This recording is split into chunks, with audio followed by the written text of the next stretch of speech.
Alright guys, today we're going to be making an Airspeed. It is a bright, citrusy, slightly sweet cocktail. It's summertime, it's San Antonio. We want something refreshing, and this is a perfect cocktail for it. It has 4 ingredients: lemon juice, grenadine, Aperol, and vodka. So lemon juice, we juice it daily. Citrus like lemon and lime go bad in about 12 hours. They oxidize, they become very bitter, so we juice fresh every day. In addition, our grenadine is a blend of palm, straight pomegranate juice, vanilla paste, and sugar that's cooked down into a syrup, and that's essentially how we make our house-made grenadine. Aperol is going to be our cordial. That is an aperitif from Italy. It is slightly sweet. It is the sweeter version of Campari.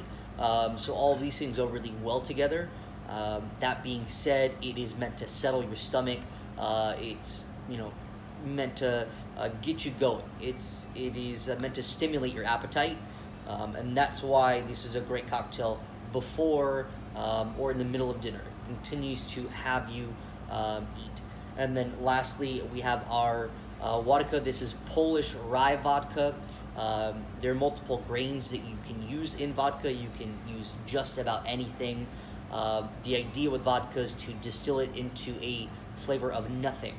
It is meant to have just this crisp, clean finish.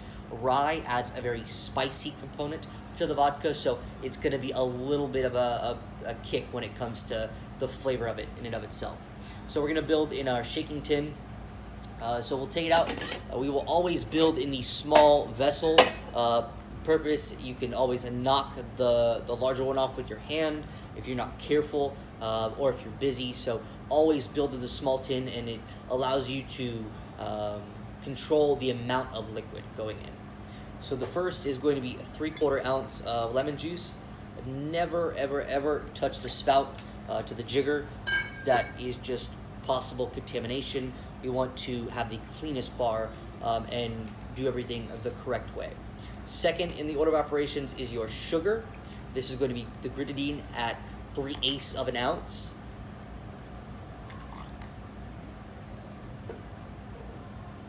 Then we're going to add a 1/2 ounce of Aperol. And then to finish, we're going to go into an 1.5 ounces of vodka. I always like to build in the smaller side, just it allows me to control the amount of liquid I put in it. With Japanese jiggers, they're supposed to bubble over slightly, right? That's how we know we're getting the proper amount. Next, we'll always do our garnish. So in this case, it is an orange peel. Never set your garnish down on anything other than an elevated surface. So in this case, we'll put it on the jigger. If you're building multiple rounds of cocktails, you'll cut all of your garnishes at the same time and essentially place them in the exact same spot. Now that we have this ready to go, we'll get our glassware out. Our glassware is meant to stay the coldest as it possibly can, so you pull it out right before.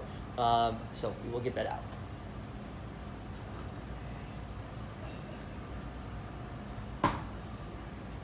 For this cocktail, we use a Nick and Nora. Think of a martini, but a smaller version. Now we'll add about 5 ice cubes.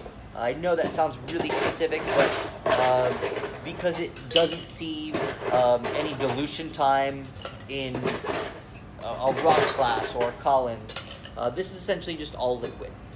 So you want to dilute it as much as you can while still keeping it the coldest possible. When it comes to shaking the cocktail, never shake towards the guest or towards the dining room. Always shake away from it, so you'll shake towards the inside of the bar. We would always rather have one of the barmen to have them wear the liquid rather than a guest. Your hands may be wet because you just washed them, because that's what we're supposed to do between each round. And we wouldn't want the tin slipping from your hand and going on to a guest. So now that we have that, ideally the liquid should not touch the ice until the last possible second. This just ensures that you have the most diluted, coldest cocktail possible without making it a watered down cocktail.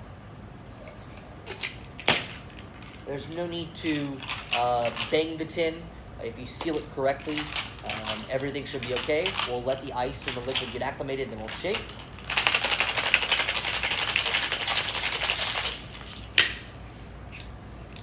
The idea isn't to entirely break the ice.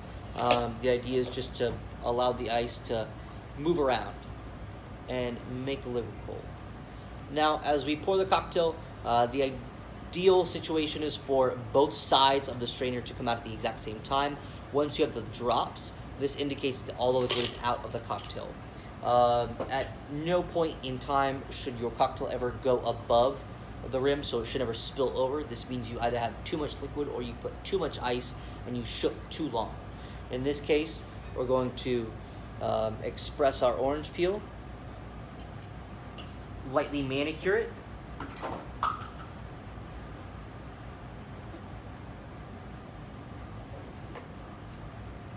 give a nice gentle twist. I never rub the citrus around the rim. That just makes the oils very bitter and defeats the purpose of a garnish. There we are, an Airspeed.